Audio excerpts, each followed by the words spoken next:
wabarakatuh.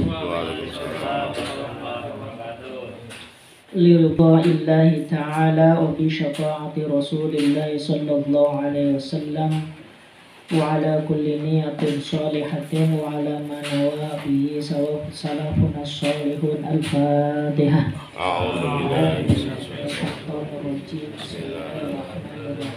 Alhamdulillahi rabbil alamin arrahmanir rahim maliki yaumiddin iyyaka na'budu wa iyyaka nasta'in ihdinas siratal mustaqim siratal ladzina an'amta 'alaihim ghairil maghdubi 'alaihim waladdallin. Bismillahirrahmanirrahim. Wa madyin. Halaman 3 pinten? Songo. Oke, wa madyin. Di Pak Dokter sambil depan nih. Sing kitab kuning berarti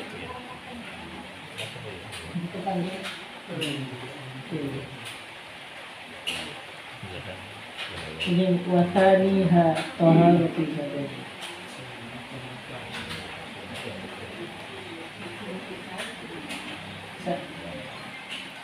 Bismillahirrahmanirrahim. Qala al-musannifu rahimahullahu ta'ala wa nafa'ana bihi wa bi'ulumihi bid-darain amin ila an qala wa madyin bi mu'jamatin lil amri bi husni dzakari minhu wa huwa ma'un abyadu aw asfaru raqiqun yakhruju ghaliban 'inda thawrani syahwati bi ghairi syahwatin qawiyyatin. Wa madyin ay wala yajibu istinabun najasi karautin wa kamadyin. Di antara najis yang termasuk daripada najis adalah madi bi mu'jamatin dengan mu'jamah. Maksudnya mu'jamah itu adalah huruf yang diberi titik.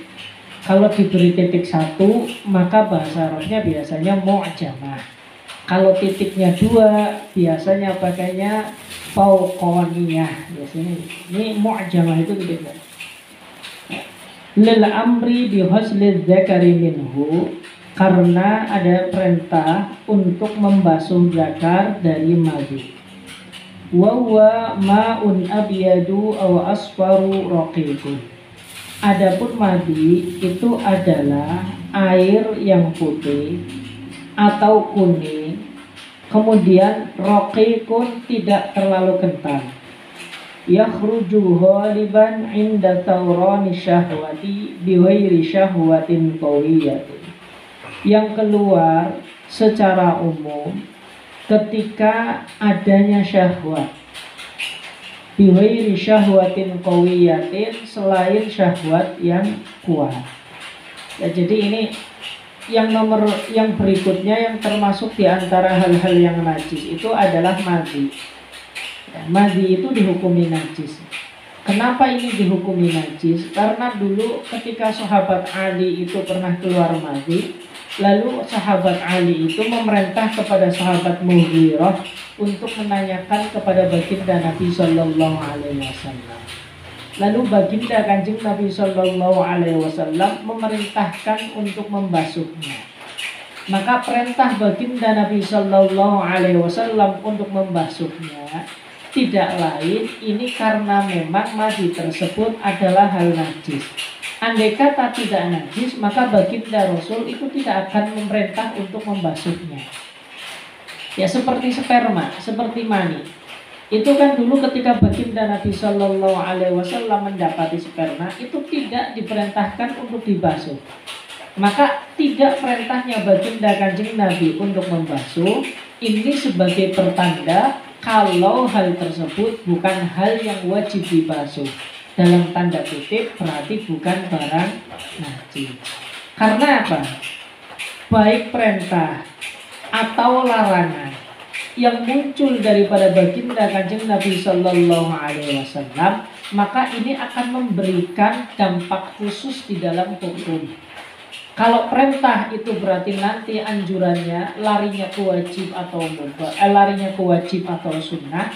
Kalau larangan itu nanti larinya ke haram atau ke makruh. Ini khusus. Ya, karena Nabi itu ketika diutus ya untuk menjelaskan hukum. Ya, berbeda daripada sebuah perintah yang muncul dari orang-orang seperti kita. Maka di situ tidak bisa kita ambil dampak hukum daripada perintah tersebut. Atau larangan yang muncul dari orang-orang seperti kita, termasuk dari kalangan sahabat. Maka itu tidak bisa diambil hukum. Berbeda dengan Kanjeng Nabi. Ini perbedaannya di situ. Ini kalau di dalam usul fiqh ini ya namanya ini adalah dilalah, penunjukan kepada hukum. Wa wadiyin bimuhmalatin. Dan juga yang termasuk hal najis adalah wadi bimuhmalatin, dengan huruf yang dikosongkan dari titik. Wa huwa ma'un abyadu kadirun sakhin, yaitu air yang berwarna putih sedikit keruh, kadirun keruh, kemudian sakhinun namun agak sedikit kental. Yakhruju ghaliban aqibal bauli aw inda hamli syai'in thaqilin, yang keluar secara umum setelah kencing atau ketika membawa beban yang berat. Ya, maka air ini dikatakan wadi. Baik madi ataupun wadi, ini kedua-duanya dihukumi najis. Berbeda dengan mani, tidak dihukumi najis. Monggo Mas Adam majuin mriki mawon materi panur. Wadamin ai wakadamin. Kemudian di antara hal najis berikutnya adalah darah. Hatta ma baqiya ala nahwi admin, ya, sampai darah yang tersisa di tulang. Lakinnahu ma'fuun anhu, akan tetapi dimaafkan. Maksudnya apa? Di antara hal-hal najis di antara perkara-perkara yang najis adalah darah. Ya, meskipun darah ini adalah darah yang tersisa di tulang. Jadi kalau ada hewan dipotong, lalu kemudian tulangnya tersebut itu dipisahkan dari daging, kemudian di situ ada darah, maka darah ini tetap dihukumi najis. Jadi status najis itu tidak akan berubah kepada sesuatu yang tidak najis. Barang najis itu selamanya najis. Dengan cara apapun itu dihukumi najis. Kalau barang yang mutanajis seperti yang kemarin dijelaskan, itu asalnya adalah barang suci terkena najis, maka jadi mutanajis. Maka barang yang mutanajis itu bisa kembali seperti semulanya menjadi suci dengan cara disucikan. Tetapi kalau sesuatu yang najis secara dzatiyahnya, maka selamanya dia akan najis. Maka tidak pernah ada cerita barang najis kemudian menjadi suci. Itu susah. Barang najis menjadi suci itu susah. Nah, tetapi lakinnahu ma'fuun anhu, akan tetapi hal ini dapat dispensasi dari agama. Ya, dari hal ini itu dimaafkan. Artinya apa? Darah tersebut yang ada di tulang itu tetap dihukum najis, hanya saja ini dimaafkan. Artinya ketika kita mengkonsumsi tulang yang di situ masih tersisa darah, maka itu tidak menjadi masalah. Jadi intinya itu, sesuatu yang najis akan tetap dihukumi najis. Ya, sesuatu yang tidak najis kemudian terkena najis, maka statusnya menjadi mutanajis dan bisa menjadi suci ketika disucikan. Ini perbedaan antara yang najis dan mutanajis. Wastathnau minhu al-kabida wabtihala wal miska. Kemudian dikecualikan daripada darah, ya, sejenis hati, baik itu adalah hati manusia ataupun hati hewan lainnya. Wabtihala, dan tihal itu sesuatu yang ada di samping hati itu. Jadi kalau orang-orang dulu itu ya memahaminya itu seperti yang tempat munculnya empedu itu. Jadi mirip-mirip hati yang ada di hati itu, di tengah-tengah hati itu kan sama ya. Karena itu asalnya adalah darah. Wal miska, dan misik. Konon misik itu diambil daripada darah kidang. Ya, konon. Ini nggak tahu kalau secara medis itu seperti itu. Itu minyak misik. Baik misik hitam atau misik putih ini. Kalau misik hitam konon diambil dari hewan laut. Hewan laut itu ya sejenis itu yang punya tinta hitam itu disemprot. Cumi-cumi, konon diambil dari cumi-cumi. Ini ada versi. Ini kalau misik hitam. Kalau misik putih itu diambil dari gobyun atau pijar. Ai walau min mayitin, meskipun dari bangkai atau dari hewan yang mati. Ini na'akoda, kalau memang itu sudah berubah menjadi tihal atau sudah berubah menjadi hati. Kalau hati ini meskipun asalnya darah tetapi tidak dihukumi najis. Ya begitu pula tadi tihal itu ya. Seperti itu semacam empedu itu kan.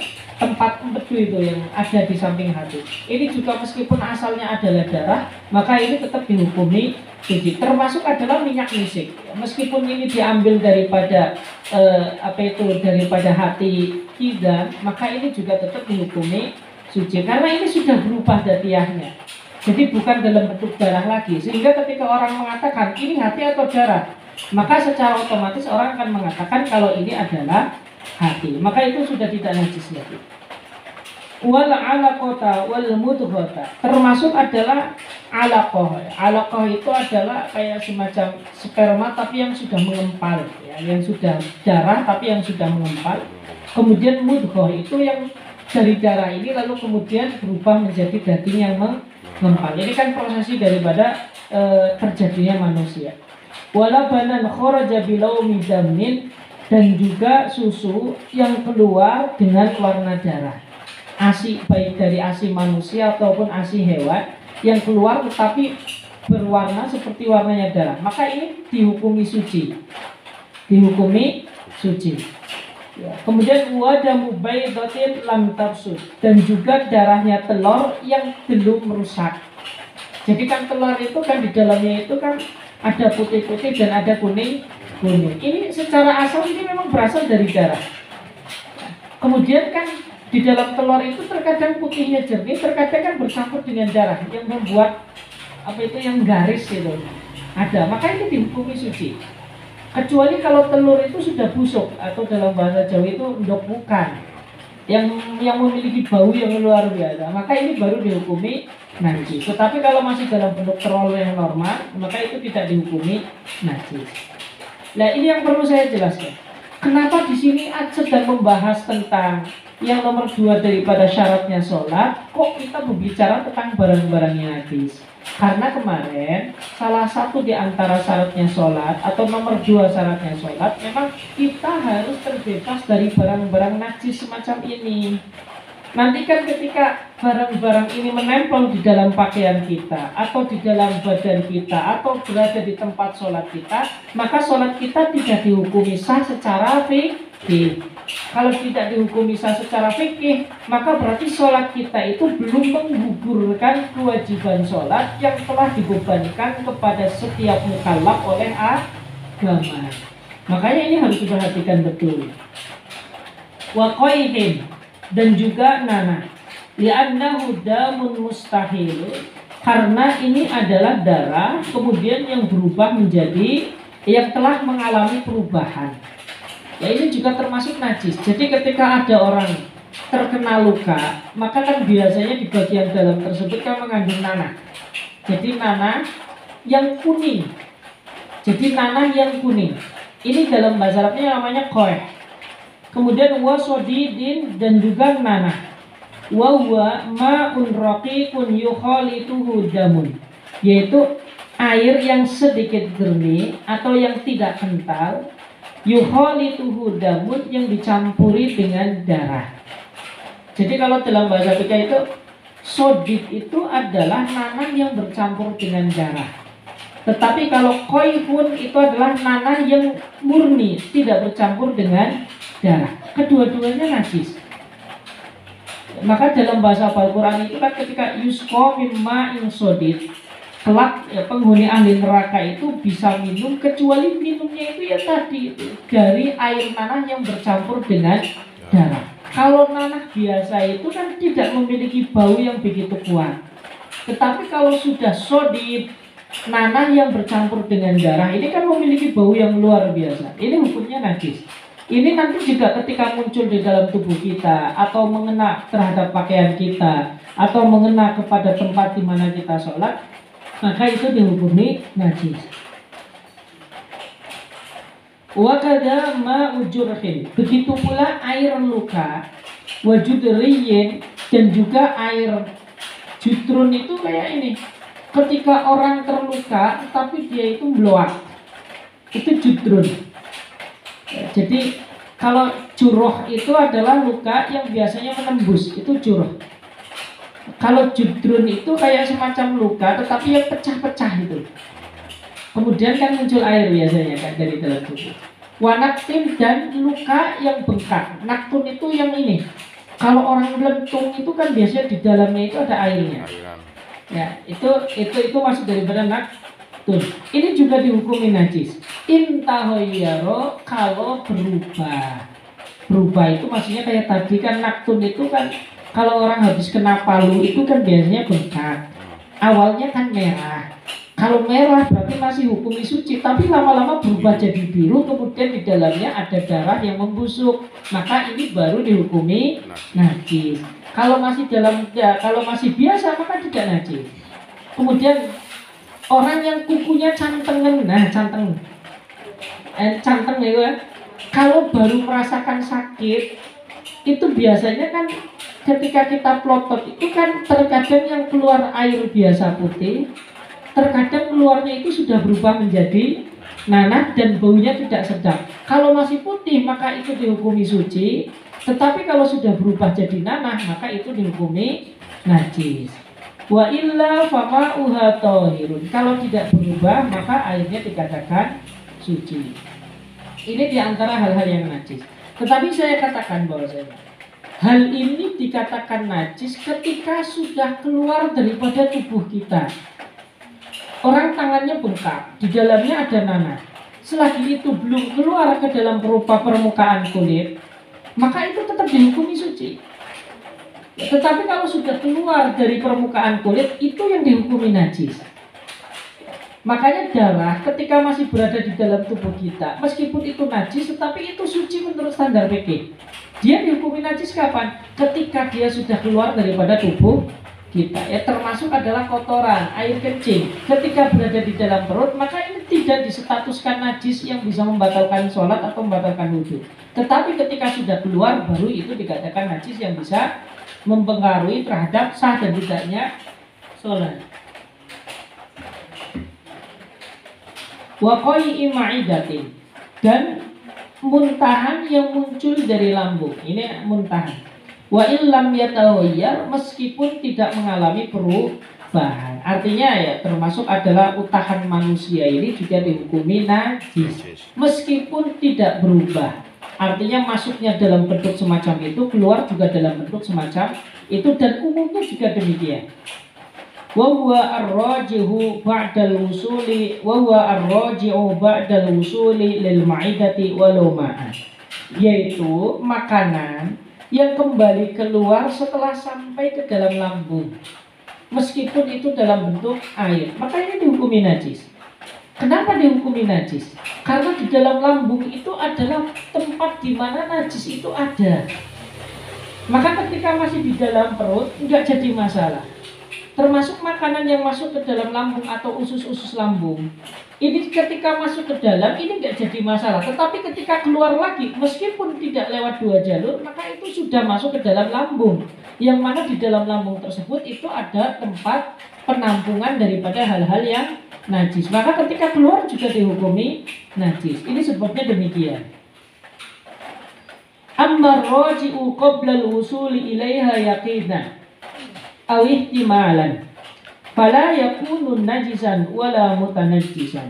Adapun makanan yang kembali sebelum sampai ke dalam lambung secara yakin, baru sampai tenggorokan lalu kemudian keluar, aw ihtimalan, atau secara memper. Kalau ihtimal itu kayak gini.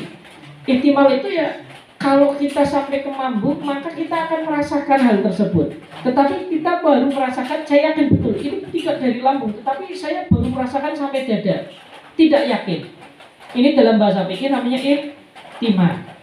Maka itu tidak dihukumi najis. ataupun tidak dihukumi mutanajis. Khilafan lil Qaffal, hal ini berbeda dengan pandangan Imam Al-Qaffal. Qaffal di sini adalah Qaffal As-Sasi. Qaffal As-Sasi itu yang punya kitab apa itu, yang nyari kitabnya Al-Qaswini sama. Wa afta syekhuna anna as-sabiyya idza tuliya bi tatabu'il qai'i ufiya an thadyi ummihi ad-dakhili fi fimihi. Kemudian guru kita Imam Ibnu Hajar memfatwakan anna as-sabiyya idza tuliya bi tatabu'il qai'i, seorang bayi yang selalu muntah-muntah, ufiya an thadyi ummihi ad-dakhili fi fihi, maka ini dimaafkan dari payudara ibunya yang masuk ke dalam mulutnya. Jadi kalau ada bayi muntah lalu menyusu kepada ibunya, ya tadi kan muntah secara umum, air muntahan atau muntahan itu dihukumi najis. Maka ketika itu menempel di ibunya, maka itu dihukumi najis. Seharusnya demikian. Tetapi karena memang ini adalah ubtulia itu artinya memang diuji semacam itu. Ya mau tidak mau setiap hari pasti akan terjadi hal yang semacam itu. Maka ini dima'fu anhu. Ma'fu anhu itu maksudnya dimaafkan. Makanya di dalam kaidah itu segala sesuatu kalau memang itu sudah umum dan memang bukan karena memang kehendak manusia, maka itu namanya umumul balwa. Dan status di dalam agama umumul balwa itu bisa menjadi hal yang meringankan hukum. Contoh misalkan, ketika orang itu sudah tidak bisa menahan kencing, maka dia boleh setelah wudhu meskipun kencing dia sholat boleh. Karena ini umumul balwa, artinya dia itu memang tidak bisa menjaganya.